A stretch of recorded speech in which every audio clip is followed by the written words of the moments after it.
Welcome back जी, आप देख रहे हैं गेम ऑन है। मेरे दाईं जाने पाकिस्तान के साबिक कप्तान राशिद लतीफ़, और मैं बाद में एक ज़रा आपसे बात करता हूँ, आज ऑन स्क्रीन ही करनी है मैंने। और मेरी बाईं जाने जी वैसे ही ऑन दी लेफ्ट होते हैं पाकिस्तान क्रिकेट बोर्ड के नुमाइंदे हमारे शो में, नॉर्दर्न के हेड कोच, और हमारा साथ इनका बड़ा रहा गेम ऑन है में, बल्कि ये तो स्पाइस यूज़ के ज़माने के साथी हैं। मोहम्मद वसीम जी, पाकिस्तान के साबिक test match cricketer and the soul of our show, the man, the one and only, और शुएब अख्तर हमारे साथ मौजूद हैं जी। और ये वसीम, शुएब अख्तर, और इनसे मुझे उम्मीद नहीं थी ये तीनों मिल जाते हैं। ये क्रिकेटर्स वर्सेस नॉन क्रिकेटर्स, बड़ा दुख होता है। ये बहुत खुशी हुई कि आपने आपको अपने खुद डिस्क्राइब कर दिया। एक ज़माने में ये फितना होते थे, एक ज़माने में ये फितना होते थे, लेकिन ये मेंटल शिफ्ट हो गया है। ये दाईं जाने चलने लगा। ये शुएब भाई, ये आपकी मेहनत थी कि इस तरफ गए? कंट्रीब्यूशन तो है, कंट्रीब्यूशन तो है। बहुत कंट्रीब्यूशन। मतलब इनका फितना काफी लेवल का होता था, अगर आपको याद हो। I know. एनीवेज राशिद भाई, प्रोग्राम शुरू करते हैं। Obviously loads to discuss. एक इट्स नॉट अ कंट्रोवर्सी, लेकिन एक चीज़ ज़रूर हुई जो हमने नज़रअंदाज नहीं करनी। वो ये है कि हम लोग अक्सर पाकिस्तान क्रिकेट बोर्ड को भी क्रिटिसाइज़ करते हैं for certain policies and reasons, और जो भी। आईसीसी एक लेजिस्लेटिव बॉडी है और एक बहुत तगड़ी बॉडी है। उनका एक अदद मार्केटिंग डिपार्टमेंट है और एक अदद मीडिया कम्युनिकेशन डिपार्टमेंट है। मार्केटिंग डिपार्टमेंट उन्होंने मिला दिया मीडिया कम्युनिकेशन डिपार्टमेंट के साथ। अब मार्केटिंग ने प्रपोज करना होता है, जो भी बैनरिंग करनी होती है, एडवर्टाइजमेंट्स करने होते हैं, पोस्टर्स बनाने होते हैं।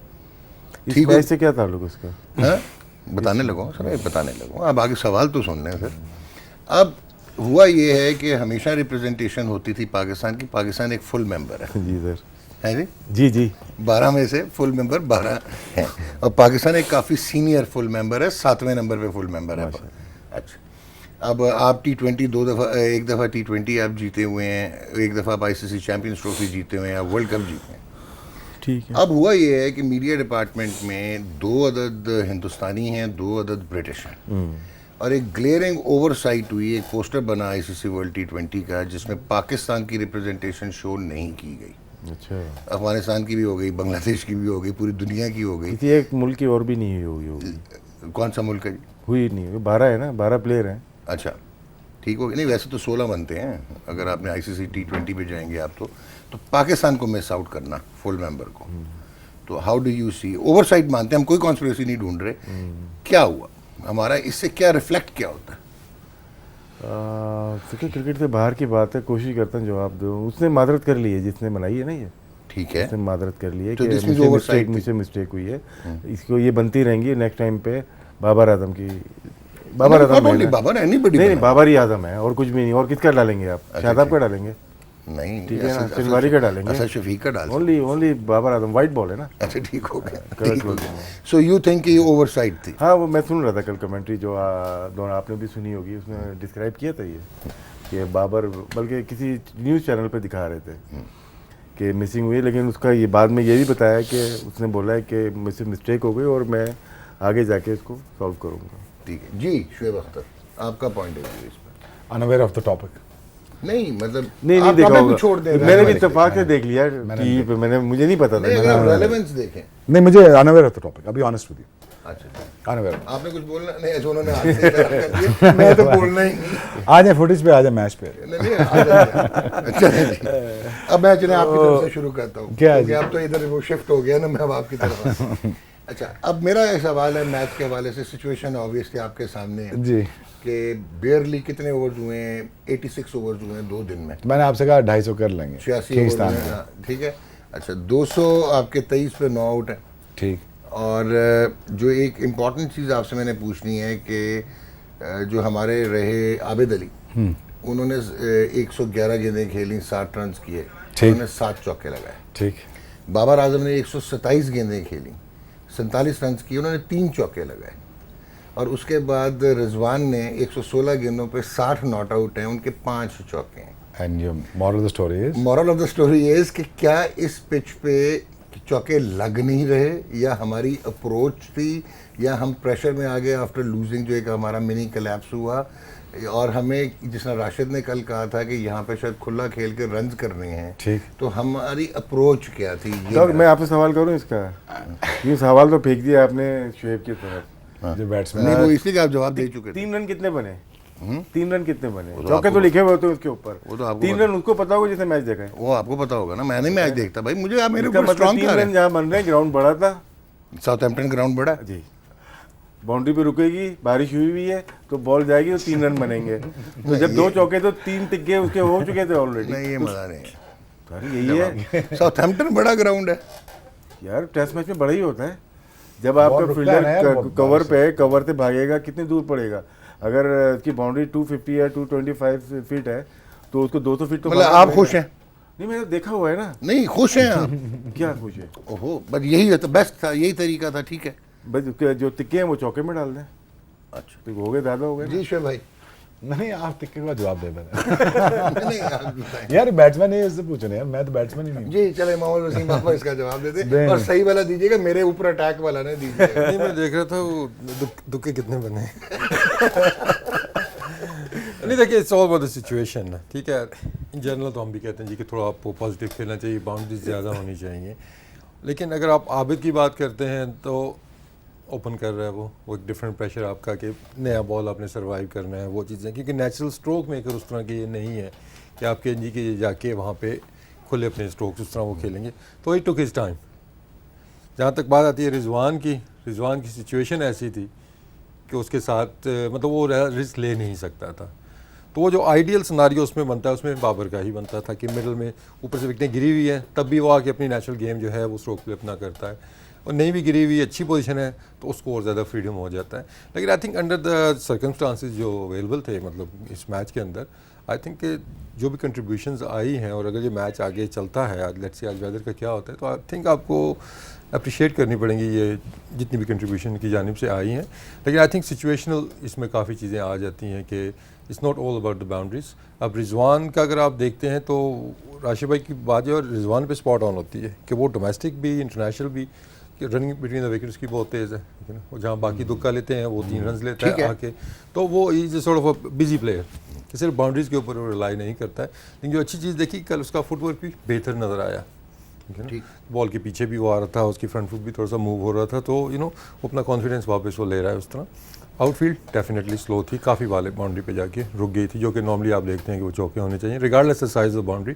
अगर हैवी आउटफील्ड है तो उसमें रुक जाती है चीज़ें। लेकिन I think end of the day जितने रन्स बन चुके हैं, आई थिंक कल इस बारे में प्रेडिक्शंस कम ही थी। यही लग रहा था कि 150 पे 160 पे रैप अप हो जाएगी पाकिस्तान की इनिंग्स, तो आई थिंक थोड़ा सा प्रेशर अप अंडर इंग्लैंड पे भी आ गया। जी अपना राशिद भाई, शुएब भाई पे जाना जिमी एंडरसन पे आपसे मुझे इस पे जिस तरह वसीम ने एक्सप्लेन कर दिया सारा।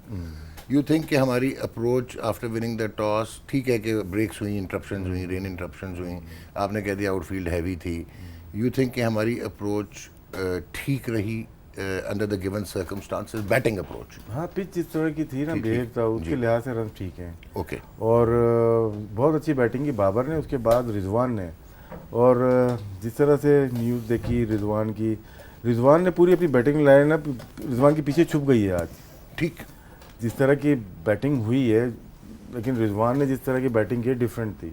दिलेर था, थोड़ा सा रन बनाया उसने, जो छक्का मारा बहुत ही ज़बरदस्त बैटिंग की है, कुछ भी है, तो उसने बैटिंग को सेव कर लिया। 223 for 9 है, अगर हम थोड़ा सा और रन और बना लेते हैं, फिर डिपेंड होता है हमारी बॉलिंग कैसे होती है। इतनी आसान पिच तो नहीं लग रही ना, आपने भी देखा ठीक ठाक स्विंग हो रही है, तो चांस तो हमारे हैं कि हम इक्वल गेम खेल सकते हैं, लेकिन डिपेंड करता है कि बारिश कितनी होती है, इंटरप्शंस बहुत ज़्यादा है। और राशिद भाई जो अच्छी चीज़ रिजवान की नज़र आ रही है कि ऑब्वियसली आपको 6 नंबर या 7 नंबर बैट्समैन ऐसा चाहिए होता है कि जिसके 8 हो के वो टेल के साथ बैटिंग कर सके। तो कल उसने शो किया है, यू नो पास्ट हमने देखा है असद ने किया है। इसका मतलब है कल राशिद भाई आइडेंटिफाई कर रहे थे, वो ये कह रहे थे कि इसका मतलब हमारे नंबर्स की कंफ्यूजन है इस बैटिंग लाइनअप में कि आप रिजवान को 6 पे खिलाना आपने या 7 पे खिलाना, वो ज़्यादा कंफर्टेबल आपको 7 पे लगा कि खेला जाए। और देखें 6-7 एज कीपर इतना ज़्यादा वो डिफरेंस में उसमें डिपेंड करता है कि अब आप कॉम्बिनेशन क्या खिला रहे हैं। इनका पॉइंट है कि फ़र्क तो है नहीं, फ़र्क ये है कि अगर आप 5 बैट्समैनों के साथ जा रहे हैं तो फिर क्या आया 6 नंबर पे रिजवान इज गुड इनफ और नॉट। आई थिंक इसका जवाब भी आपको नहीं, शदाब खेल सकता था 6 पे क्यों नहीं नहीं खेलते कुछ नहीं, कीपर बात 6 रिजवान नंबर की पे हो बड़ा रही है ना। परफॉर्म करते हैं, कुछ कीपर 6 नंबर पे बहुत ज़्यादा परफॉर्म धोनी है जिस तरह 6 नंबर पे, लेकिन एडम गिलक्रिस्ट का टेस्ट में देखेंगे वो 7 नंबर पे करता हुआ है, हर एक के अपने कंफर्टेबल। लेकिन पर्सनली अगर आप मेरे से पूछेंगे तो मैं अगर शादाब खेलते भी हैं तो I think Rizwan is number 6 at Shadab is number 7। जनाब सर Same. जिमी एंडरसन नहीं, आपसे तो ये मैंने पूछा ही नहीं। जिमी एंडरसन पे काफ़ी तनकीद थी in England after old Trafford. अच्छा नहीं, सवाल ये नहीं है कि वो बड़ा बॉलर है कि नहीं 600 आउट कर सकते हैं, क्या वो ऑड फास्ट बॉलर है कि नहीं। मैंने उसको कभी जेन्युइन नॉर्मल फास्ट बॉलर के एक्शंस में कभी नहीं देखा right from the day one. Okay, जब उसने 3 आउट किए ना हमारे उधर राशिद भाई थे वर्ल्ड कप में, उसका एक्शन अलाउ ही नहीं करता कि वो इस किस्म की बॉलिंग करे, बट अगेन उसकी शोल्डर रोटेशन अलाउ करती है कि वो इस किस्म की बॉलिंग करे। ठीक, अगेन सर उसका यहाँ पे होता है, हाथ उसका इधर होता है, बॉल स्ट्रीम करके वापस आ रहा होता है। ठीक, और यूसुफ ऑन मारने जा रहा है, ऑफ स्टंप उनका उड़ रहा है। ठीक हो गया। 3 ऐसे ऑफ स्टंप उड़े हैं। ठीक, ठीक, अगेन इसी चीज को लेके मैं सोच रहा था यार चलो ये तो हो गया, ये तो चलो हो गया, बट अगेन उसकी शोल्डर रोटेशन ऐसी है कि वो बॉल ऐसे फेंक सकता है, फेंक के फिर उसको आखिर से अपनी लास्ट 2 मूवमेंट ऑफ फिंगर से वो बाहर भी निकाल सकता है। ये उसने डेवलप किया है, ये इसके बारे में बात की सचिन ने बात की थी। राइट।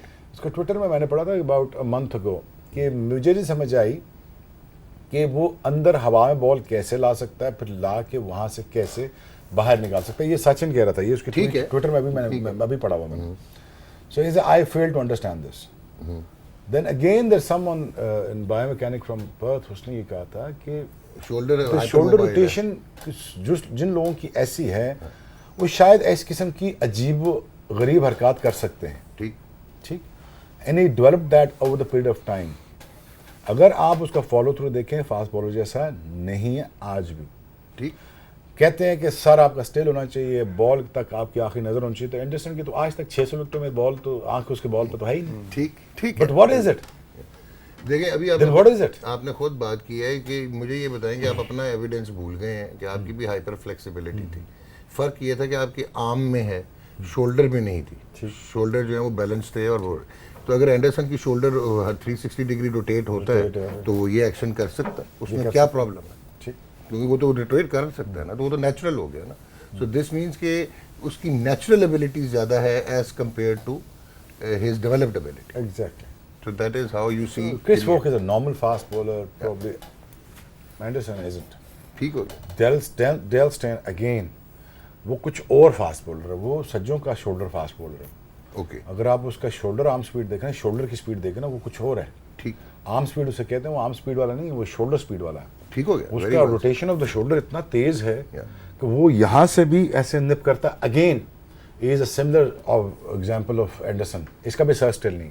ओके, ये दोनों ही ऐसे वाइड फास्ट बॉलर मैंने देखे जिनके हेड छाती पे टच हुए होते हैं, ठीक हो गया। और इनको ये बिल्कुल ब्लाइंड होते हैं जब बॉलिंग करते हैं। इसका मतलब है इनके दोनों को नॉन बॉलिंग नाम का कोई फर्क नहीं पड़ना, क्योंकि तो उनको कुछ नहीं स्टेबिलिटी पड़ता, आनी और नहीं है। दूसरे दोनों ही ब्लाइंड है। अगर आप ब्लाइंड है तो इसका मतलब है आप एक ग्रेटेस्ट फास्ट बॉलर है जिमी एंडरसन, और दूसरा super great fast bowler Dale Steyn. So how do you define bowling ये है? This is natural ability. नहीं, आप कैसे डिफाइन कर सकते ये नेचुरल फास्ट बॉलिंग है, ये अच्छा फास्ट बॉलर है? जो दोनों ग्रेटेस्ट ऑफ द गेम अभी आए हैं वो दोनों ही ऑकवर्ड हैं। ठीक हो गया। दिस मींस के ये इनकी अच्छी केस स्टडी नहीं है फॉर फास्ट बॉलर्स टू। मेरा नहीं ख्याल केस स्टडी बनती है इनकी। अच्छा, केस स्टडी बनती है इन दोनों की। ये क्या कैसे कर रहे हैं? ठीक है, एग्जैक्टली। दिखाएं जी जिमी एंडरसन, जरा शुएब से पूछें। अब ये देखो नहीं, इसकी सेम पोजीशन देखो, आउट स्विंग है। ठीक है, इसका जो पिछला जो रिस्ट का पिछला जो वजन है ना, वो इनसाइड है, अंदर मारने के लिए कर रहा है। अगर आप इसको बॉल को छोड़ेंगे, ये देखें, इसका एकदम फेंक देता है और बॉल कभी अंदर आ जाती है, कभी बाहर चली जाती है। अच्छा राशिद भाई, इसका सिर्फ ये कि डिस्गाइज करता है, ये फेंकता ऐसे है कि आपको लगे कि अंदर आ रहा है, आता अंदर नहीं, करता आउट स्विंग ही है। लेकिन शुएब ये और इसका राशिद भाई नेचुरल, ये नेचुरल नहीं नेचुरल है। लेकिन शुएब और राशिद भाई और वसीम, जो आप जिस तरह डिफाइन कर रहे हैं जिमी एंडरसन को, ये तो नहीं हो सकता कि 593 wickets without having his control, कि उसके पास अपना स्विंग कंट्रोल ना यार। नहीं स्विंग कंट्रोल की बात करो। मैं तो बताऊं, एक बात बताऊं, बॉलिंग कभी आंख से नहीं आती। जिस ये इसका शेयर एक फोकस एंगल हो, इसका एक बना हुआ है, परसेप्शन है। नहीं एक बना हुआ है। वो ब्लाइंड भी अगर रात को भी अंधेरे में बॉलिंग करें तो ऐसी लेंथ में बॉलिंग करेगा। ठीक है आपकी बात, लेकिन जैसा आप कह रहे हो ना कि वो जो उसकी ग्रिप है that is for an outswing, लेकिन जो उसकी रिस्ट पोजीशन है that is for an inswing. This means कि उसके पास ये देखिए, कि वो कंट्रोल तो करता है ना। हाँ एग्जैक्टली। बट अगेन ये देखें आप, अगेन ये देखें कि इसकी जो सीम पोजीशन है जाती है हमेशा आउटस्विंग के लिए, एक बात कर, वो बात ठीक है, कोई लक के अंदर आती है, कोई पर्पसली वो अंदर लेके आता है मोस्टली। मेरा मकसद ये था कि वो खुद हो रहा है नहीं कर रहे कई आती बॉल लग के हो जाती हैं ऑकवर्डली, वो ठीक है, but you know this just very hard to pick. अगर आप इस तरह मार रहे हैं तो आपका नेचुरल आपका मूवमेंट, आपका बैट जो फीट मूवमेंट है ना, जो आप ट्रिगर मूवमेंट है, वो आपके हाथ के साथ जाता ही जाता है। ठीक हो गया। सो मुझे लगता है कि वो सामने में आप ऐसे चले जाते हो आप उसमें। ठीक है। So again I don't know, just it's terrible. मतलब कि ये एनिग्मेटिक है। आपने कुछ ऐड करना है? नहीं सर, सर ने कर दिया। You want to add something? नहीं, अगर बैट्समैन के पॉइंट ऑफ व्यू से अगर मैं देखूँ ना इसको, कि I think it's more about the angles, okay, कि रिलीज़ का एंगल क्या है, क्योंकि नेचुरली एज अ बैट्समैन आपका जो सर है वो उस एंगल की तरफ जाता है, ठीक है। इस मैच में भी डिसमिसल्स हुई हैं, पिछले मैच में हमारे बैट्समैनों की, स्पेशली अगेंस्ट ब्रॉड, कि Broad wide off the crease जाता है तो आपका सर ऑटोमेटिकली वहाँ चला जाता है और वो पढ़ने के बाद उसका बॉल सीधा रह गया या बाहर निकल गया। तो I think it's about the angles, और एंगल से खेलना जिमी एंडरसन को आता है। ओके। बैट्समैन टू बैट्समैन वो वेरी करता है, और थोड़ा सा मुझे लगा है कि वो फिंगर से थोड़ा सा इस चीज़ को कंट्रोल कर रहा है कि रिलीज़ के अंदर, आई डोंट नो शुएब इसको ज़्यादा वो कर सकते हैं कि इज इट पॉसिबल कि ना कभी इसके इंडेक्स फिंगर और कभी इस फिंगर से वो ज़्यादा वो पुश करके तो वो चीज़ वो कंट्रोल करने की कोशिश करता है। लेकिन जितनी बॉलिंग उसने कर ली है, मतलब रेपुटेशन की अगर आप बात करते हैं तो मिलियंस ऑफ बॉल्स हो जाएंगी उसकी। तो ये कह देना जिसको कंट्रोल नहीं, आई थिंक कंट्रोल उसको काफ़ी है। किसी ने नहीं कहा कि उसको कंट्रोल नहीं है, नहीं, बस स्विंग के ऊपर भी एनिग्मेटिक बॉलर के मतलब डिफरेंट है, क्योंकि एट टाइम्स बॉलर का अगर ज़्यादा स्विंग हो रहा होता है ना तब भी उसको विकेट नहीं मिलती। उसको कम करने के लिए भी आप एंगल पे यूज़ करते हैं, वाइड ऑफ द क्रीज चलेगी आउट स्विंग के लिए, ठीक है ना, इन स्विंग के लिए आप सीधा आगे इधर से, क्योंकि इन स्विंग भी अगर वाइड ऑफ द क्रीज हो रही है तो बैट्समैन के लिए ईजी है कि उसको पता है कि इधर ही आना बॉल, वो क्लोज द स्टम्प जब जाते हैं तो जब एंगल चेंज होता है तो स्विंग की अमाउंट जो है वो उतनी ही होती है, लेकिन वो एंगल की वजह से आपको वो थोड़ी लगती है देखने में, लेकिन बैट्समैन को वो डबल हो जाती है उससे। ठीक हो गया। जनाब राशिद भाई, इसमें एक थ्योरी मुझे बताएं जो कि आप ही ने हमें ज्ञान दिया था, अगर आपको याद हो, हेड हैंड एंगल और हेड आई एंगल और हेड गेज एंगल। तो कर दिया सर। नहीं, वो तो चल गया था। तो इस किस्म के जो बॉलर हैं उस पे हेड गेज एंगल कैसे चले? डिपेंड करता है पिच के ऊपर, डिपेंड करता है पिच की कंडीशन कैसी है। ठीक है। यही दुबई में शायद बॉल ना हो पाए, आए थे ना नया हो सकता है, पुराना नहीं। रिवर्स में से आउट, रिवर्स में कर रिवर्स सकता में है। दुबई में आउट किए और वो मिड गोल के लगाता ओवर है में अंदर की तरफ। कंडीशन एयर में मार्च पिच के ऊपर, वहाँ तो बहुत डेंजरस बॉलर है, वरना तो वो हमारी थ्योरी ज़ाया हो जाएगी। हाँ, हेड गेज वाली पिच के ऊपर इस बहुत ज़्यादा किस्म के डिपेंड एंगलों करता पे है, तो बहुत ज़्यादा डिपेंड करता है पिच के ऊपर कैसी। चलिए ब्रेक लेते हैं, ब्रेक के बाद वापस आते हैं एंड देन राशिद भाई का एक फेवरेट टॉपिक डिस्कस करना है। गेम ऑन है।